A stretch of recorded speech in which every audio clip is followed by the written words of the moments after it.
Yes, just a minute. Yeah, no problem.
Yes, Dr. Papli, can we start?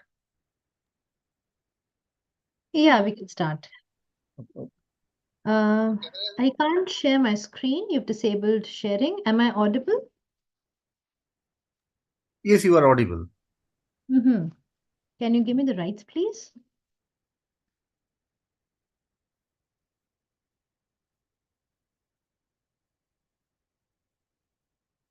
Yeah, thank you.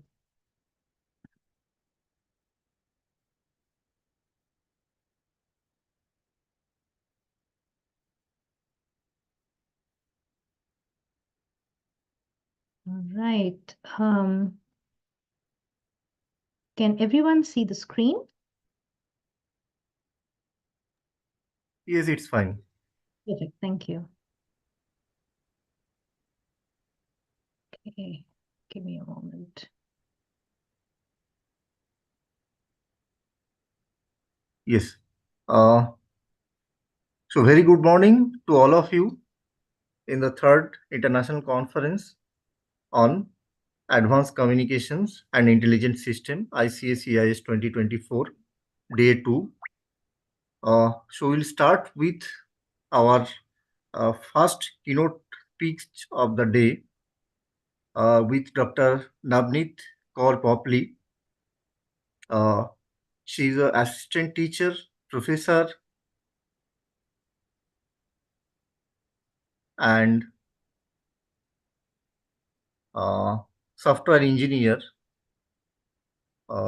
She's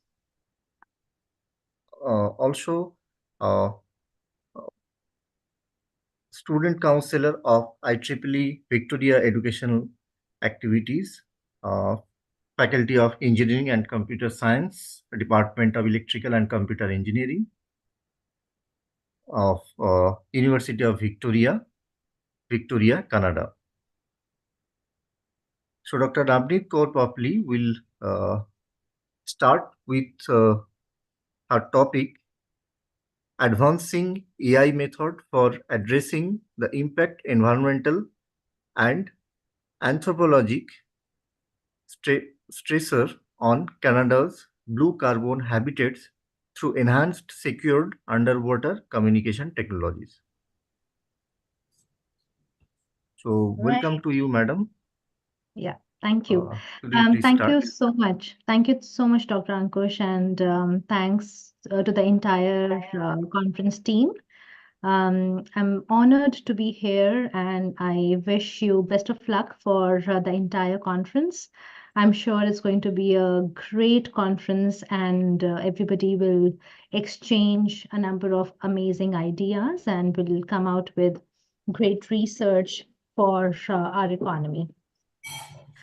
So as I was introduced, I am Navneet, and I am teaching in University of Victoria. I'm a software engineering professional. So I am doing a lot of research also, and my topic today is advancing AI-driven methods for assessing the impact of environmental and anthropogenic sense stressors on Canada's blue carbon habitats through enhanced secured underwater communication technologies. Now, seems to be a very, very complex topic, but actually it's not. It's a very, very important topic. And why I chose this particular topic was because, see, I'm living in Victoria. Now, if you look at the map of Victoria, we are an island. So we are surrounded by the Pacific Ocean. In the same way as India has the Indian Ocean, in the same way, we in Victoria have Pacific Ocean around us. So though I'm a software engineer and I'm a licensed software engineer and I'm highly into tech, but you would know as tech researchers that it's very important to have interdisciplinary research. You cannot have a tech solution which is only a tech solution until unless it's linked to something which is a different discipline.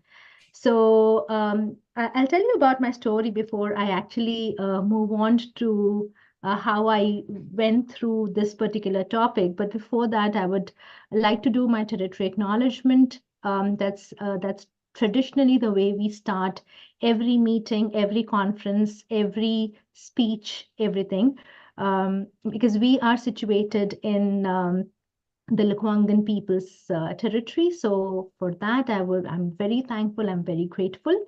So I acknowledge and respect the Lukwangan peoples on whose traditional territory the University of Victoria stands, and the Songhees, Esquimalt, and Wasanich peoples whose historical relationships with the land continue to this day. Thank you. Yeah, so we are Solids Lab. So when I talk about Solids Lab, SOLID stands for Software for Large Scale Distributed Intelligent and Secure Systems. So this was a lab which was started by me. So I'm a PI of this lab.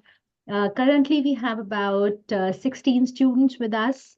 Some of them are masters, some of them are undergrad students, and we are working on different kinds of solutions.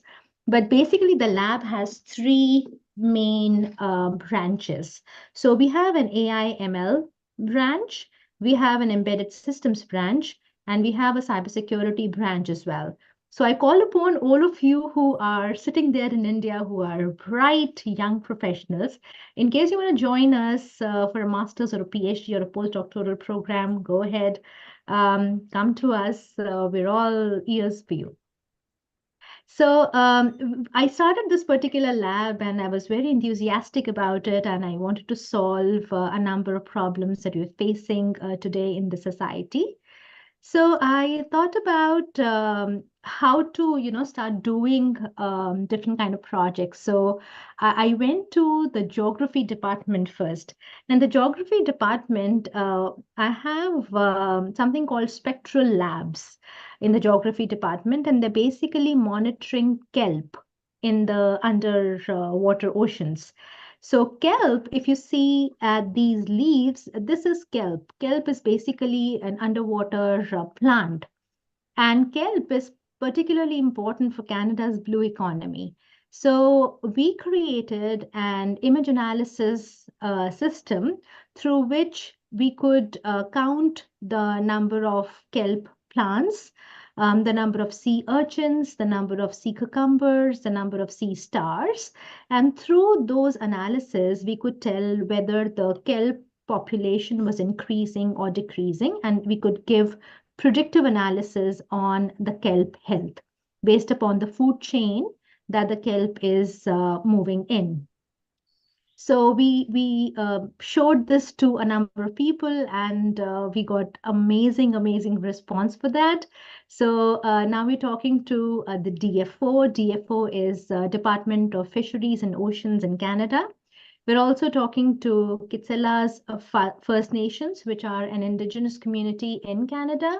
And we're trying to expand this particular kelp project to terrestrial organisms counting and analysis and prediction project as well. So we will now be expanding this project and we'll be thinking about counting and analyzing and predicting different kinds of fish and different kind of terrestrial mammals as well. We also went ahead and talked to the chemistry department, and we actually developed a chemistry sketcher for them. So this is for the students of the chemistry department, the undergrad students, the grad students, so they could practice their formulas in a paint kind of a structure. So this was a fun project, and it helped increase the learning of the chemistry students. Then we started developing small projects on oceans. So we developed a solar power ocean buoy, ocean pH monitoring device, a marine sentinel, which was detecting various oil spills. And we got funded from an organization called Ocean Wise to develop these projects.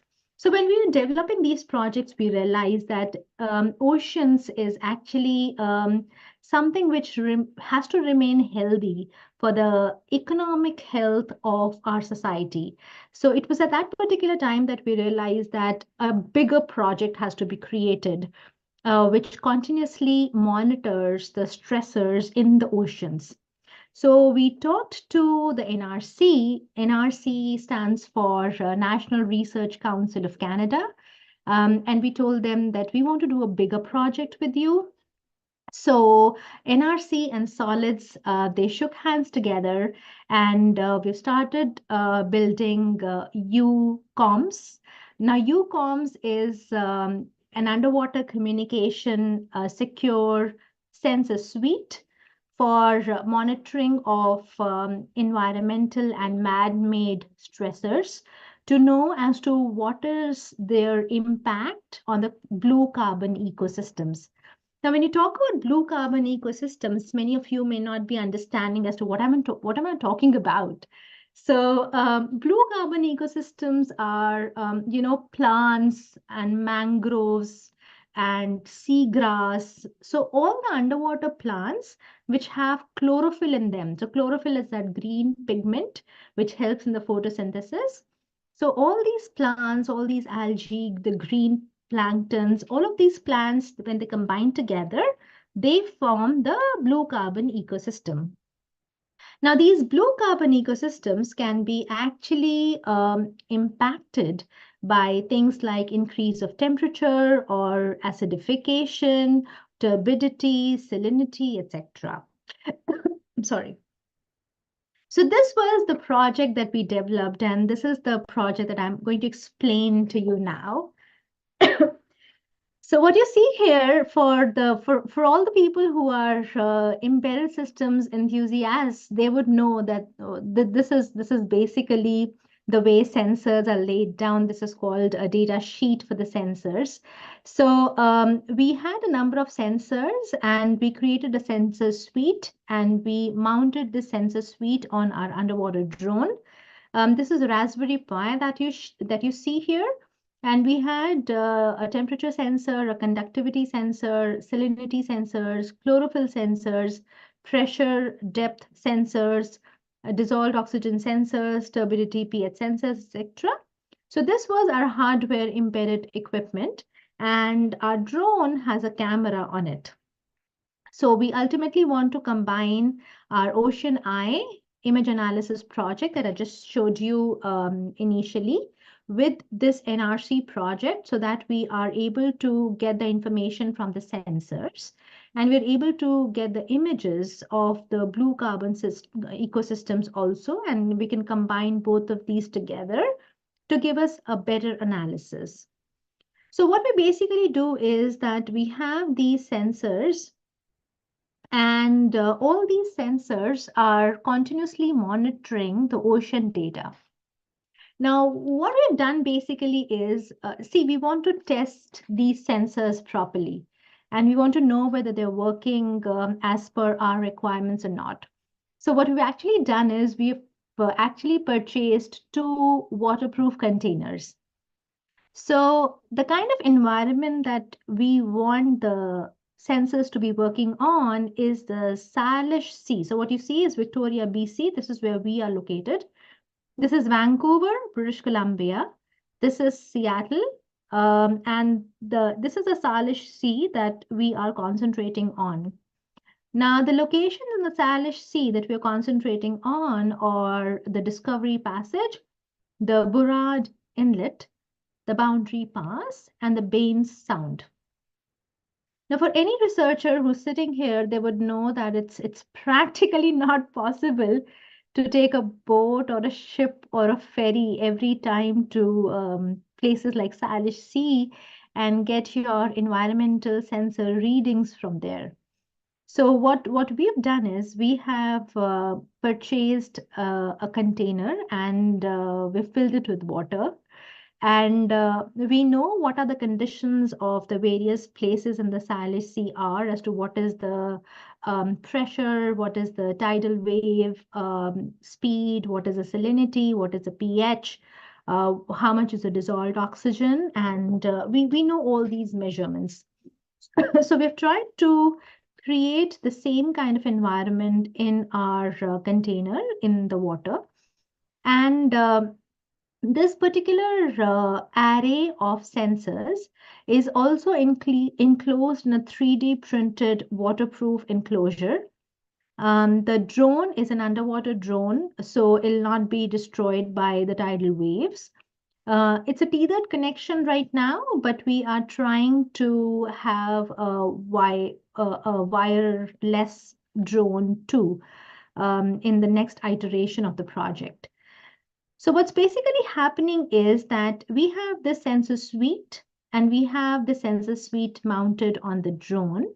It is collecting these measurements continuously, but this is a data which we've been collecting since the past few months. Now, this data is not enough to train our machine learning model. So if you've done any machine learning on AI, you would know that if you want the model to be trained properly, you would need a huge amount of data. So if we want this model to give us good predictions, we want it to have at least 5 to 7 years of continuous data.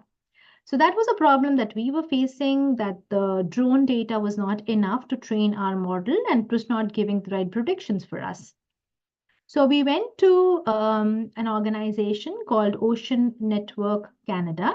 Now, Ocean Networks Canada, or ONC, is a subsidiary of UVic, and it has sensor suites which are all along the Pacific Ocean.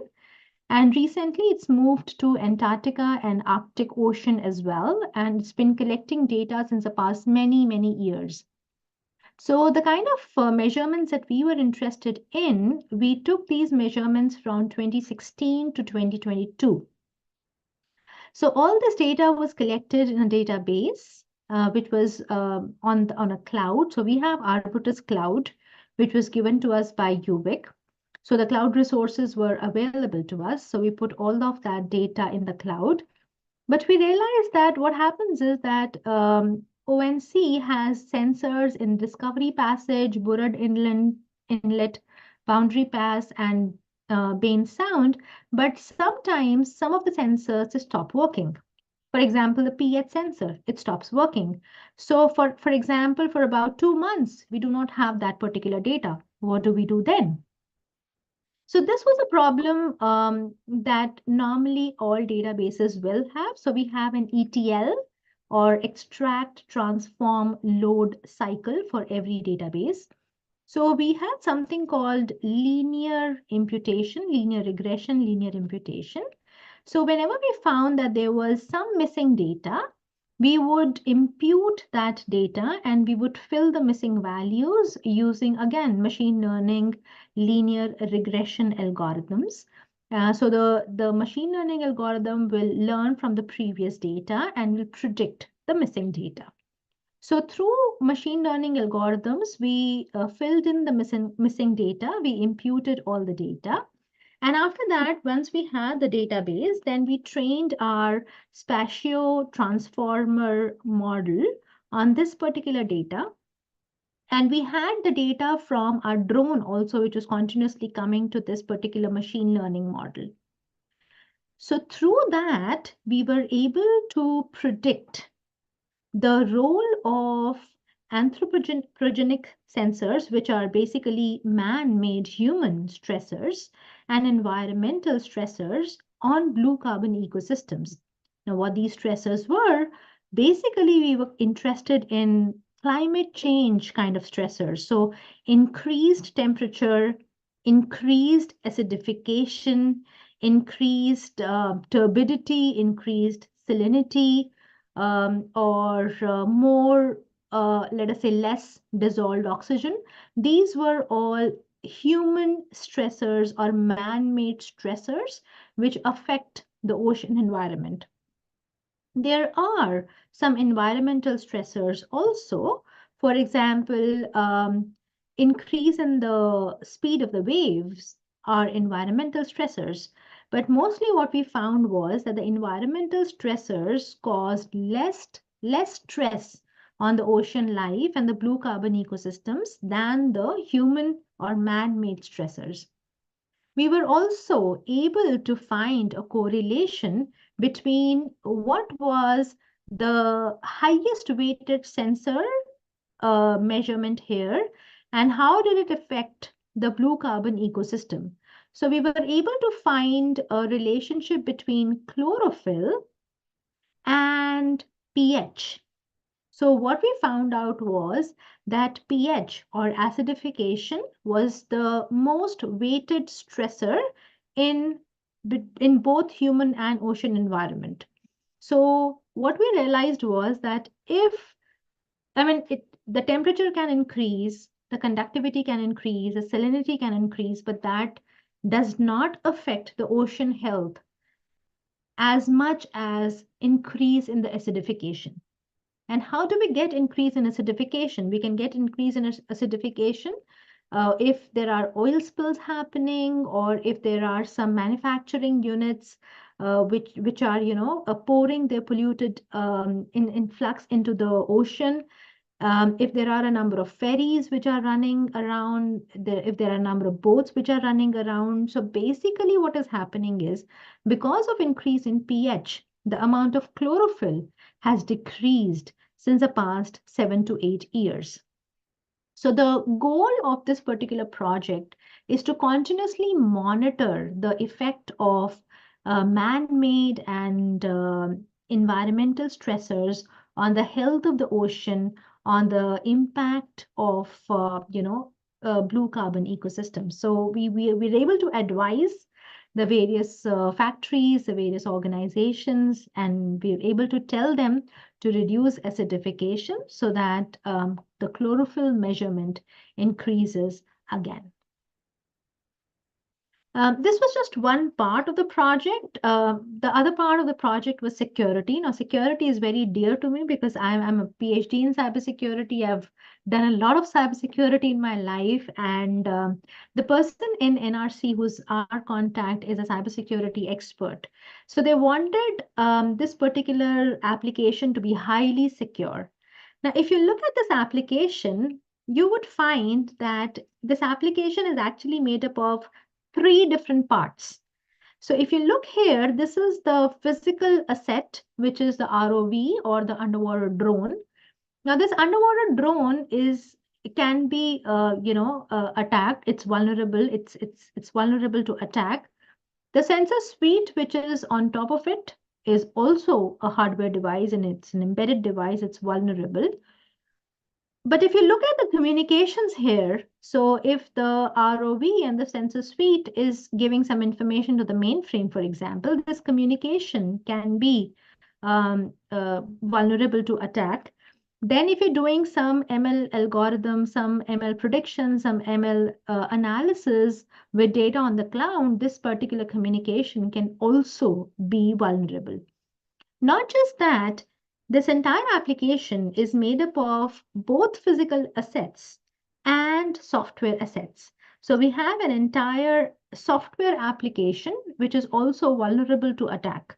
So we have an auth service, we have an ingestion service, we have a data repository, we have WebSockets. So we have all these microservices and this entire software application and the entire database, which is also vulnerable to a number of attacks. So when you talk about these things, you actually open up a big can of worms. So for anybody here who's in cybersecurity, they would know this is a huge, huge task, protecting an asset like that is a big, big task. But there was a question. Why would anybody attack an ROV, for example, who's just monitoring a stressor? This is of no interest to a threat vector. And then we realize the kind of scale that we are moving into and the kind of political situation we are in. So with things happening in Israel, Palestine. Everyone is in danger. So we don't just have a normal war happening, we can have cold wars also happening. So there can be a number of political adversaries who can actually attack you from different portions in your country. So for example, a nice use case can be if this particular application is scaled up, and let us say I have a federated learning internet of underwater drones. So let us say if I do not have one drone, if let us say I have, let us say, 500 drones, for example, who are monitoring my stressors. and I'm, let us say, monitoring my application remotely. And let us say this application is telling me that, well, the temperature has increased. So if the temperature has increased, you should do something to reduce the temperature. And let us say I have a mechanism wherein I can reduce the temperature by, let us say, giving a cold wave or putting a big piece of snow in that particular area so that the temperature reduces. Um, so what can happen in a big scaled application is that if this application is, let us say, attacked, and by the way, we were able to attack this application. I'll tell you how. But if this application is attacked and it starts giving wrong values or erroneous values to the mainframes, and if there are action items which are to be undertaken when a wrong value is given to them or any value is given to them, then a country can actually force another country to take an action which is actually not required. So, for example, if the entire sensor suite tells the mainframe that the temperature has risen, and the action item is if the temperature rises, a big piece of snow has to be dropped into the ocean at that particular place where the temperature has risen. Now, let us say if a country, let us say an adversary, has a missile at that particular Hello, ma'am. place. Yeah, Sorry to disturb you. Our next speaker is waiting. So please conclude in few minutes. absolutely. Okay. Sure. Thank you, Yeah. sir. So, yeah, no problem. So, yeah. So what I was just saying was this particular application has to be protected. So we've done vulnerability analysis, threat modeling, attack simulations, and defense strategies for this application. The last thing that we have actually done here is federated learning. So we have these drones which are working on their local data sets. They are training and initializing their data sets, and then they're giving their learnings to the mainframe too. So this finishes with my keynote. Any questions, anybody? Thank you so much for listening to me, and I hope you liked it.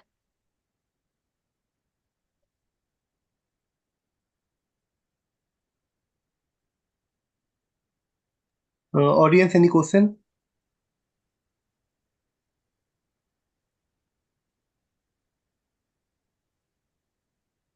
You can write in chat also.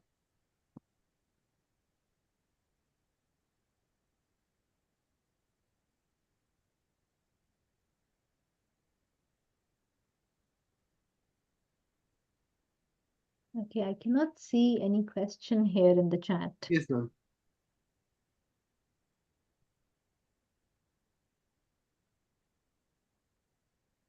All right, so if there's no question, thanks for having me.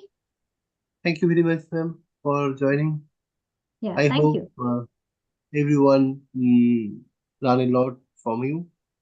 So I will redirect the questions to your email ID if I have Yeah, received an email. perfect. Thank you. Thank you so much. And again, best of luck. Bye. Thank you. Thank you very much, Dr. Navneet, for your talk. On behalf of organizing committee, we would like to thank for your precious time. Thank you. Thank you so much. Thank you.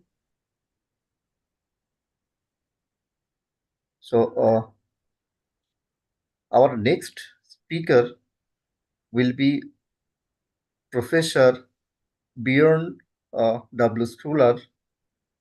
He is a full professor of health informatics, chair of health informatics, Technique University, München, Munich, Germany. Uh, Professor Schuler combines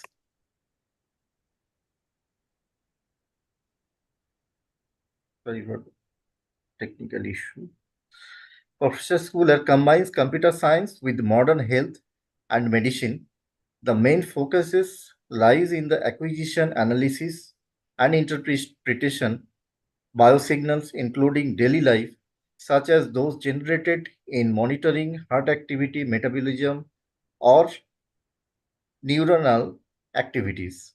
Additionally, acoustic, visual, and variety of other parameters are also evaluated. The goal is prevention, diagnosis, as well as decision support and intervention through efficient transport and trustworthy methods of current artificial intelligence.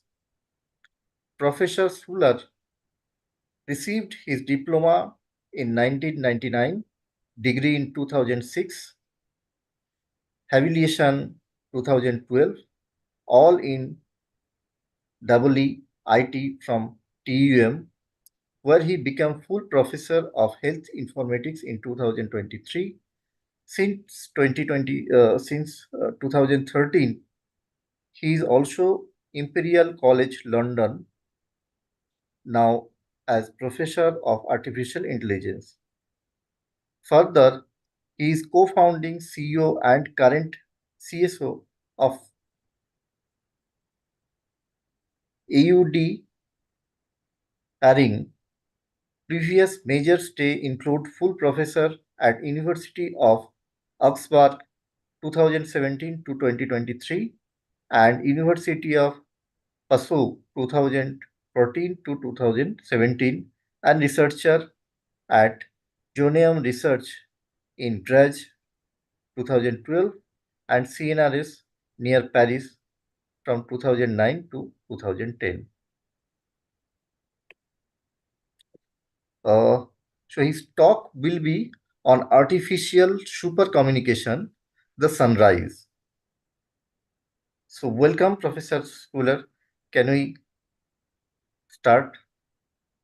Yes, can you hear me? Yes, it's fine. Wonderful. Thank you so much for the kind invitation, and thank you so much for the nice introduction and the organization of this great conference. And I would like to also thank my previous speaker, Dr. Navneet, for the nice talk. Now, without much further ado, this talk is about artificial super communication. This is a conference on communication and intelligent systems. So I chose this topic, but maybe from a slightly different edge than you think. It is about what communication, actual communication of the future could like if it comes to us communicating with machines, us communicating even amongst ourselves. Now, I labeled it the sunrise because we are about to experience what has been going on in research for roughly 3 decades, maybe, depending on when you count. Maybe the first patent is even from the 1970s, and what I'm talking about here is emotion recognition from the voice, and many other steps came later on, making speech analysis and communication analysis go way beyond recognizing the words somebody is saying, and not necessarily from an interpretation point of view, but from a listening point of view, to the acoustics, to the sound of the voice. So we labeled the field behind this computational paralinguistics, that is listening to what else is there besides the core message in the voice or in the language, and it therefore comes from communication in a unimodal way, focusing on the speech side, and then we have the focal factors, speech and language, subsumed under paralinguistics. We're talking today about analysis, and this analysis will lead to traits and states of a speaker in a communication, and they are on the traits end rather long-term, like your gender, your age, your personality, and on the short-term end, we have the states. And in fact, it has been mentioned that I do a lot of healthcare and medical applications. We will be seeing some of those too. So, because if I have a cold, if I even have COVID-19, you can hear those things in the voice too. And in fact, we have been working with great Indian colleagues repeatedly on these kinds of topics. So what that could look like, this future communication, may remind you of the movie Her, if you have seen it. And in this movie, we have a socio-emotionally competent AI talking to a human. Now, what we will be seeing is ChatGPT and our emotion recognizer from the voice, from the speech. And when we introduce the recognized emotion into the dialogue, you can see how this changes matters. Hey, how are you doing? So right-hand side, you have the emotion recognized. It's neutral right now. Hey there, I'm doing all right, thank you. How about you? Is there anything exciting happening in your life lately? What do you think?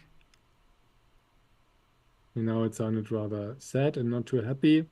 And you have the same message left and right, once without emotion, once with emotion, and you will see how it leads. Oh, I'm sorry to hear that you're Different feeling a output. bit down. Is there anything specific that's bothering you right now? If you'd like to talk about it, I'm here to listen and offer support.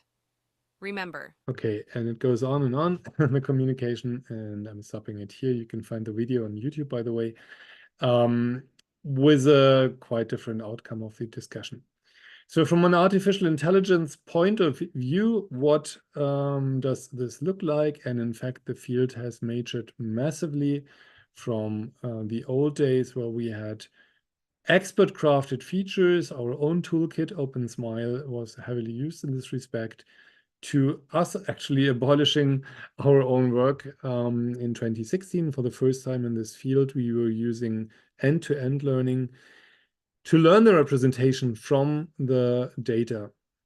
That meant that we didn't have to go to think about features, which we have been doing for 5 decades at least, I'd say, but rather we were thinking about which best topology to use. So we had a convolutional neural network introduced in 2016 to self-learn the representation, coming from a spectral representation, or in our case, even from the time domain, from the raw audio wave, into a long short-term memory recurrent neural network to make a decision based on this topology the neural convolutional network found.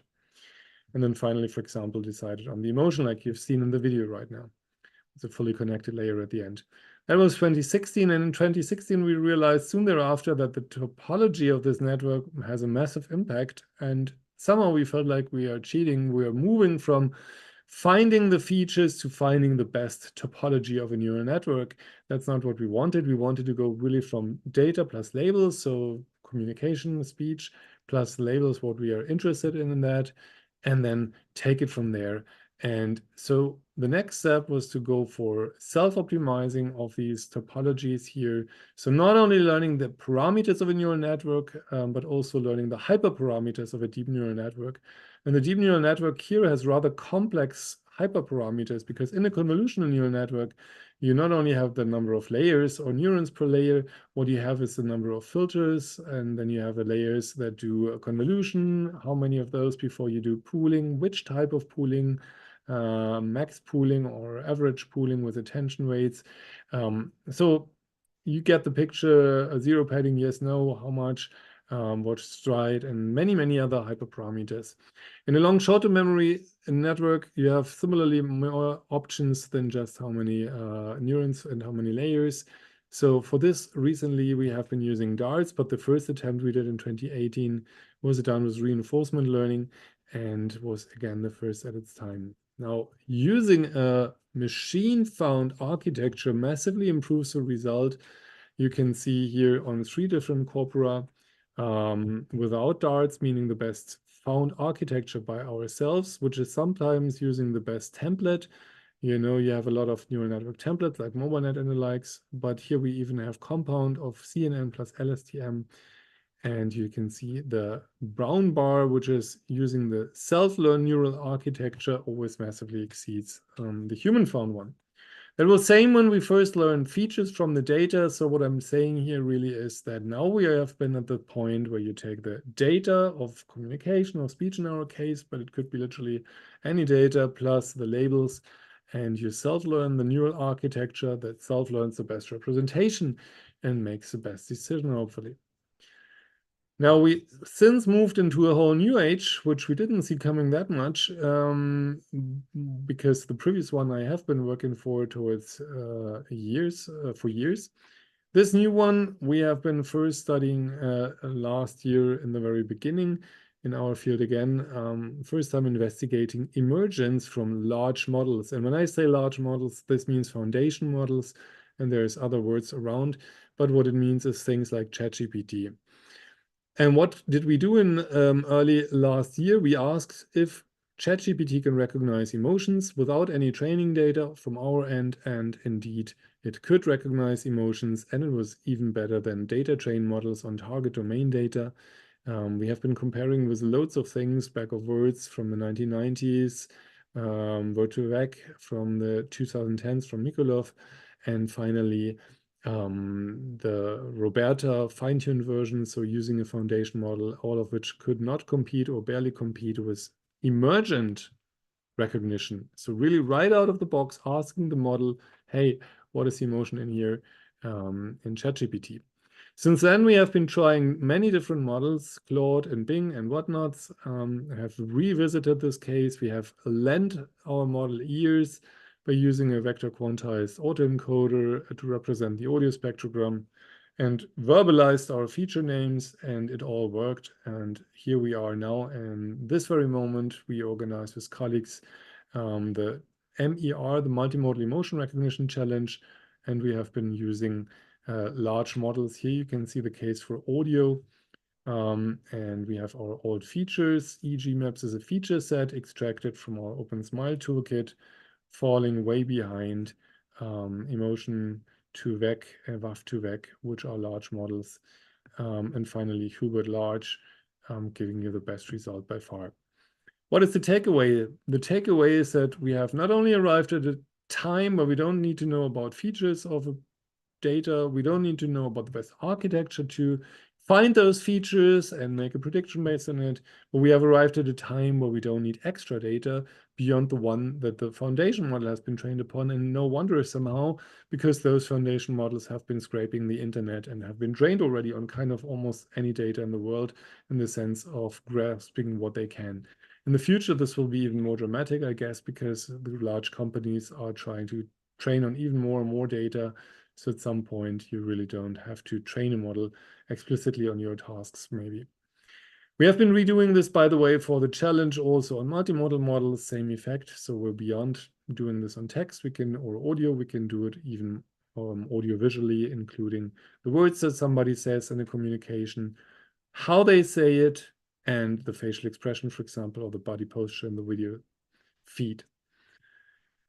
So what is inside the voice then, if we can train all these things? I take a perspective coming also from the past by showing you what our Compare Challenge series has been targeting. So we have been inviting the research community over 15 years to compare their approaches. Current challenges are ongoing, so it's actually 16 years.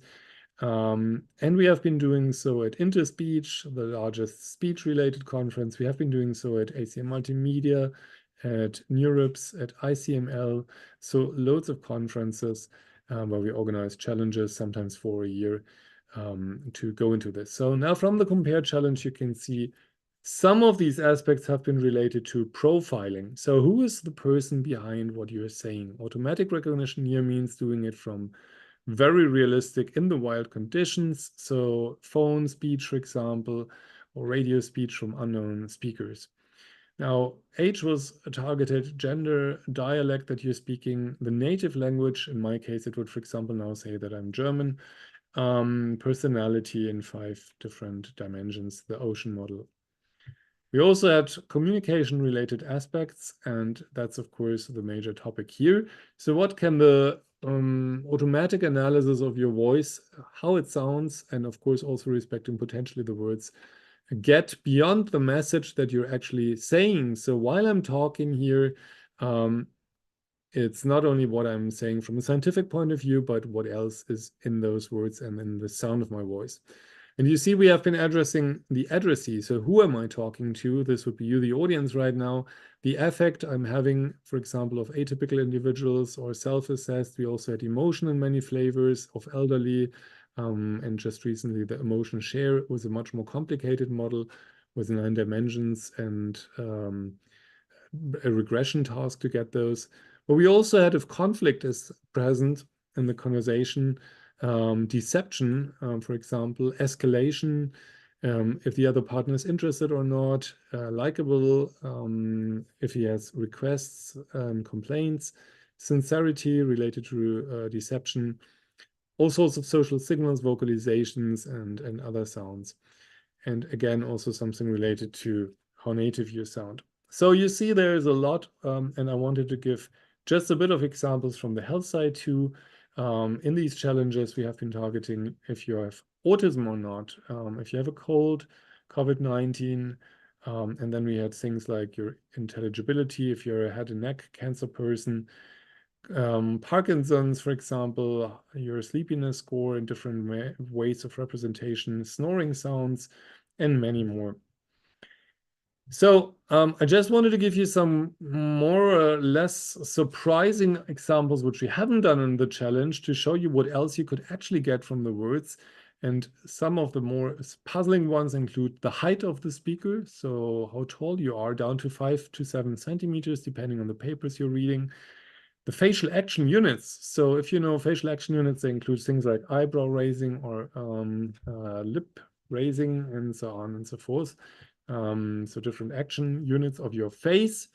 And we could recognize just from the acoustics of the voice, the shape kind of your face and which action units you're doing. We also had a few communication related, like abusive and hate speech, frustration, anxiety, and defensiveness, which I will say more about in short. But from the health side, we had also muscle activity, blood volume pulse, skin conductance, cortisol level, motor neuron diseases, heart rate, suicidal risk, and maybe the most recent one and puzzling one is menstrual cycle phase. So a female speaker and in which phase of her menstrual cycle she's in from the sound of her words, because the voice changes over the menstrual cycle and its sound. So you see, it's really massive, and some go beyond what you would say a human can. So for example, if you think of heart rate, we are down to 4 to 8 beats per minute, and a human wouldn't be able to guess my heart rate at that point, I guess, right now. Same with blood volume, pulse, or cortisol level, and hence the name super communication in the sense of artificial super intelligence. Now we have artificial super communication skills if you put the AI into the equation. Now this goes down to the level of looking at vocal bursts like and so on, very short vocal sounds. And we had featured at ACI, the Effective Computing and Intelligent Interaction conference with colleagues from the US, a challenge on this where it went down to things like laughing, grunting, growing, gasping, crying, all sorts of different vocal bursts classified was a good outcome in the end. Now I wanted to show you a few communication related examples a bit in more depth. And the first one is communication failure, before we come to the fun part. And communication failure here means that we have been, for example, recently looking in defensiveness. We have been doing so from the Birkenbiel model with material from the internet, 261 videos like interviews, political debates, legal trials, TV shows, and so on, paparazzi footage, labeled by 11 labelers, and looking into defensiveness, which according to Gottman is one of the 4 main factors that are a warning sign of a relationship going south, or in other words, of a marriage, for example, or a couple relationship to break. The other ones being criticism, contempt, and stonewalling, which particularly stonewalling should be an easy one to recognize. But yeah, defensiveness. And what I can show you is how we model this. We model it in 4 different classes: attack, flight, greater, and smaller. So this means making yourself greater than the other or smaller than the other, all being a defensiveness. So it's not just about defensiveness, but often we break this down into deeper categories. And you can see audio and text and the fusion thereof, and the results being around 80%, and giving quite a good results at the end. Therefore, what you see in the upper right corner is the agreement across labelers. So overall, we can model defensiveness quite well in a dialogue setting from an AI perspective. So here's now the fun part as announced, and that is humor. What about AI humor? You can already ask your agents, your virtual or your assistant agents from Amazon, Apple, and so on to tell a joke. What about them recognizing your humor? And again, this is broken down into much deeper than is it humorous or not. Here we have, for example, the 4 categories of aggressiveness, affiliative, self-defeating, and self-enhancing. That's a little bit related maybe to making yourself greater or smaller, self-defeating and self-enhancing. And you can see it comes from the 2-dimension, is it negative or positive humor? So is it hurting someone, or is it funny really in a positive way? And whether it's self-directed or other-directed. The principle is similar. We got material from the internet, from YouTube, and this time soccer coaches. And what the idea is behind this is that we have a toolkit cast where we can get massive amounts of communication from the internet. So sometimes, of course, we record it ourselves, but the easy way really is to get what's already recorded and label it. Now, the humor was also featured in a series of challenges in the Muse Challenge Series Multimodal Sentiment Analysis. We're rerunning it at this year's ACM Multimedia. So if you want to go deeper into this, you are heartily invited to compete this year. And it's just about to start. We have audio, video, and text again. Also facial expression.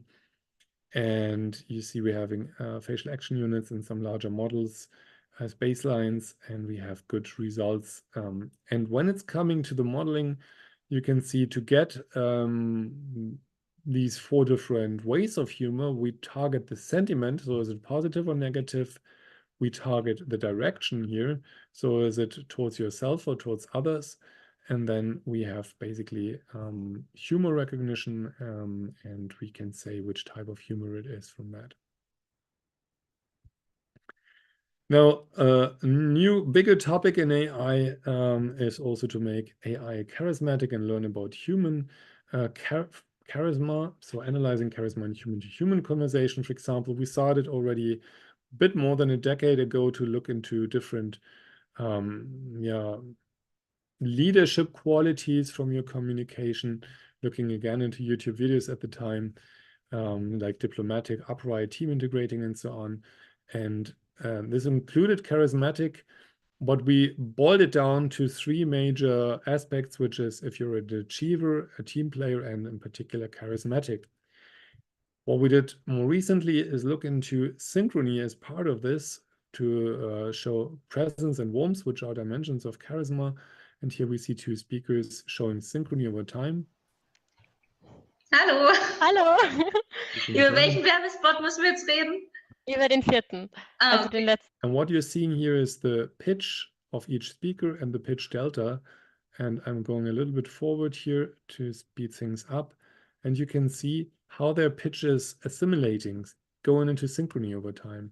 So here they sound much more synchronized, meaning they have the same pitch roughly. Angeht einfach so mit so drunter halten, so wie es oft in Restaurants gibt, machen. Stimmt, ja. So what you get here is that they started to sound similar, and that is synchrony, and that is part of appearing charismatic because it signals that you're present, you're noticing the other. Otherwise, how could you synchronize? And it's warmth, it's doing so, making the effort shows that you care and are being empathetic. We have been going larger with this, with deep learning, again, using autoencoders, modeling 1 autoencoder per person in the communication and running the other person through that autoencoder. And if over time the error of reconstruction of 1 person through the other's autoencoder decreases, it means they make the effort, they are showing warmth, they are being present. We have been running this across different cultures, shining that the Greek do it most. So they have a lot of warmth and presence in our database, and the British do at least. Well, data is too little, of course, to find general findings about these cultures, but that's how it went in the data analysis. So from this, I said we can build charisma, and we have the popular model of Fox-Cabane and the more scientific model of Chakai et al.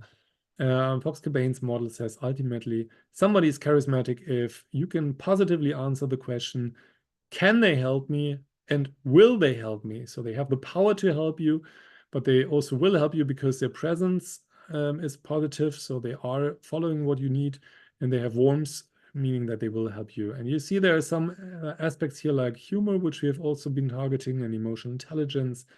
which we have been showing before, and empathy. So ultimately, it boils down to we can build a charismatic AI.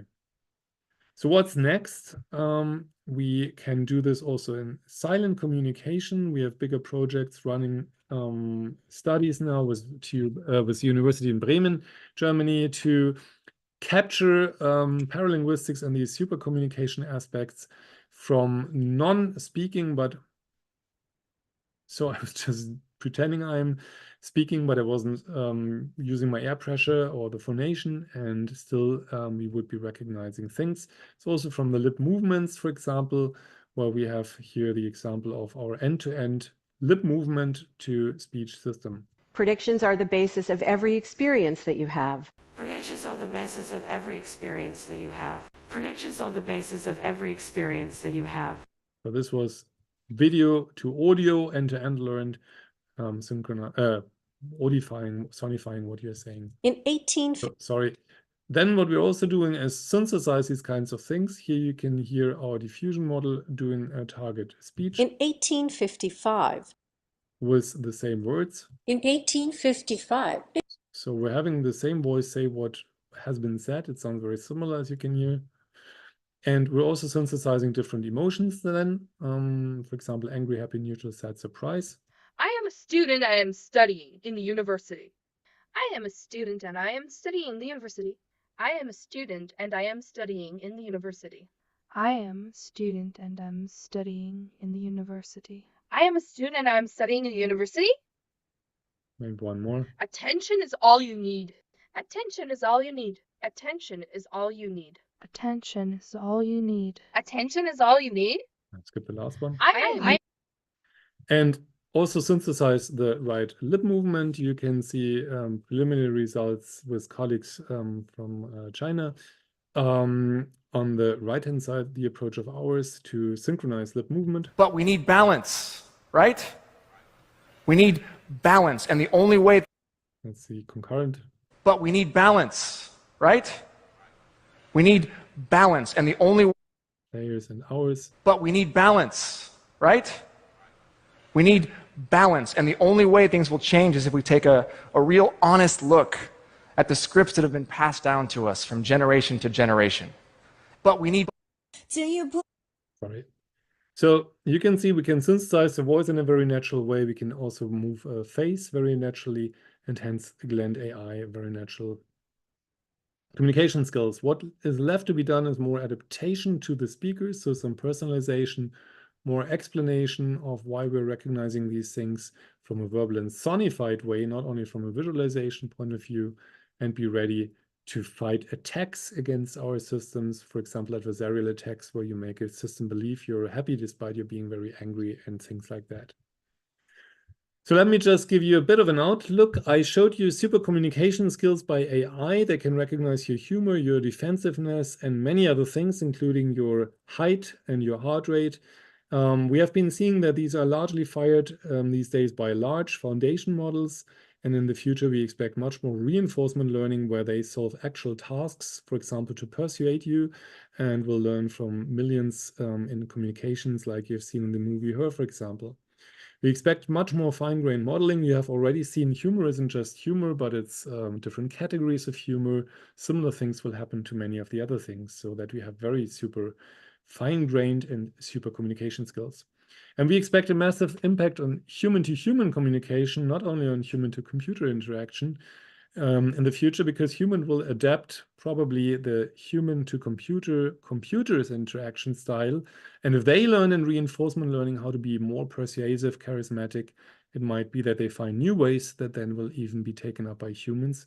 Also, humans will be using probably AI to give them feedback on how charismatic am I, how humorous am I, and so on, which will also impact on our conversation. So kind of human-to-human computer-mediated communication. Now with that, thank you so much for having had me today. And I don't know if time allows for questions, but I'm looking forward to if so. Thanks again.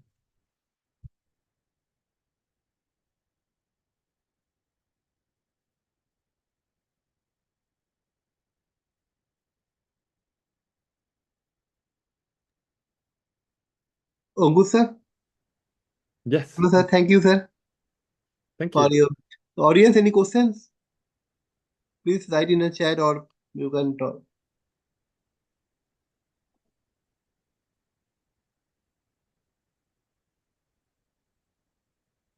Anku sir, can you hear me? Yeah.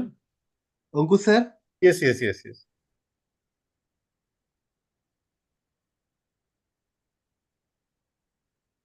Yes. Thank you, Professor Scholar, for your wonderful and informative talk. I hope the participants gathered a good kind of information from your talk, and it will be helpful for their research in future. So on behalf of the organizing committee, we'd like to thank for your precious time. With your busy schedule, you have agreed to uh, deliver a lecture for our conference. So on behalf of the organizing committee, we'd like to thank you for your precious time. And thank you. Thank you, Yes. Professor. Thank you so much from my end. Thank you. Okay, bye. And sir, we'd love to invite you again in face to face. Wonderful. Okay. So because yesterday also all gathering happened, cultural program. Okay, so it's a good package of the events. So it would be good if you come face to face. Okay, like other keynote speaker. So next time I will invite you. To Thank you face. so much. Thank you. Thank you. Thank you.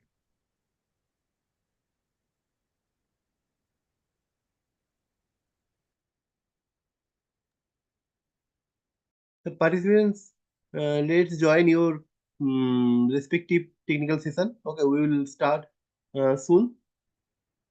So please join your technical session. Click on the breakout session and join. Our technical session will be starting soon. Uh, participants, all participants are requested to join your respective breakout session. Please click on the more at the right hand corner of your screen. You'll find a three dot with more. Please click on the that session and join your respective breakout session.